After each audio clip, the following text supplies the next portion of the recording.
ഇരട്ട വോട്ടുകൾ കണ്ടെത്തി ഒഴിവാക്കുന്നതിൽ സാങ്കേതിക പരിമിതികൾ ഉണ്ടെന്ന് കോഴിക്കോട് ജില്ലാ തെരഞ്ഞെടുപ്പ് ഓഫീസർ സ്നേഹിൽ കുമാർ സിംഗ്.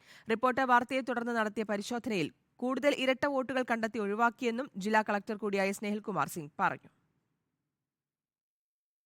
വോട്ടർ പട്ടികയിൽ ഒരാൾക്ക് ഒന്നിൽ കൂടുതൽ വോട്ടുണ്ടോയോ എന്ന് കണ്ടെത്താൻ സോഫ്റ്റ്വെയറോ മറ്റ് സാങ്കേതിക സംവിധാനങ്ങളോ നിലവിലില്ല. സോ ആസ് ഓഫ് നൗ നമ്മുടെ ഇത് BLOന്റെ ഇൻഡിവിജ്വൽ റെസ്പോൺസിബിലിറ്റി ഉണ്ട്. അവരുടെ ഉത്തരവാദിത്തമാണ് അവർ ചെക്ക് ചെയ്യണം. സ്നേഹിൽ കുമാർ സിംഗിൻ്റെ പേര് ഓൾറെഡി ആ ലിസ്റ്റിൽ ഉണ്ടോ ഉണ്ടാവില്ല. കാരണം ഇപ്പോൾ ഓൺലൈൻ ഡിജിറ്റൽ സിസ്റ്റം ഇപ്പോൾ ഇല്ല ചെക്ക് ചെയ്യാൻ വേണ്ടി. ഇത് മാനുവൽ സിസ്റ്റമാണ്. വളരെ ഡിഫിക്കൽട്ടാണ്, പ്രൊസീജിയർ ഡിഫിക്കൽട്ടാണ് ടു ചെക്ക്. കാരണം എൻ്റെ പേര് പോളിംഗ് സ്റ്റേഷൻ നമ്പർ 23 24 അത് ആ സിമിലർ കേസ് ഉണ്ടായിരുന്നു. അതിൽ ഇപ്പം ഇമ്മീഡിയറ്റ് ആയിട്ട് EROയിൽ വളരെ ഡിഫിക്കൽട്ടാവും ഇത് ചെക്കിങ്. സോ നിലവിലിപ്പോൾ സിസ്റ്റം മാനുവൽ ചെക്കിംഗ് ആണ്. റിപ്പോർട്ടർ പുറത്തുവിട്ട ബേപ്പൂരിലെ ട്രിപ്പിൾ ഇരട്ട വോട്ട് വാർത്തകൾക്ക് പിന്നാലെ നടത്തിയ അന്വേഷണത്തിൽ കൂടുതൽ ഇരട്ട വോട്ടുകൾ കണ്ടെത്തി. ബേപ്പൂർ മാത്രമല്ല, എല്ലാ LICയിലും എല്ലാ പോളിംഗ് സ്റ്റേഷനിലും നമുക്ക് BLO മാളിൽ ഇൻസ്ട്രക്ഷൻ കൊടുത്തിരുന്നു.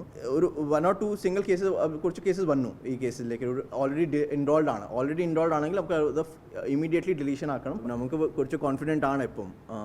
After this incident, Beypore incident കഴിഞ്ഞിട്ട് നമുക്ക് ഒരു തിരിച്ച് ചെക്കിങ്ങിൽ we have filtered out. കൂടാതെ we are still continuing this exercise. സുതാര്യമായ തെരഞ്ഞെടുപ്പ് നടക്കണമെങ്കിൽ വോട്ടർമാർ കൂടി സത്യസന്ധമായി സഹകരിക്കണമെന്ന് ചുരുക്കം. Reporter Sinoj Thomas, in reporter, Kozhikode.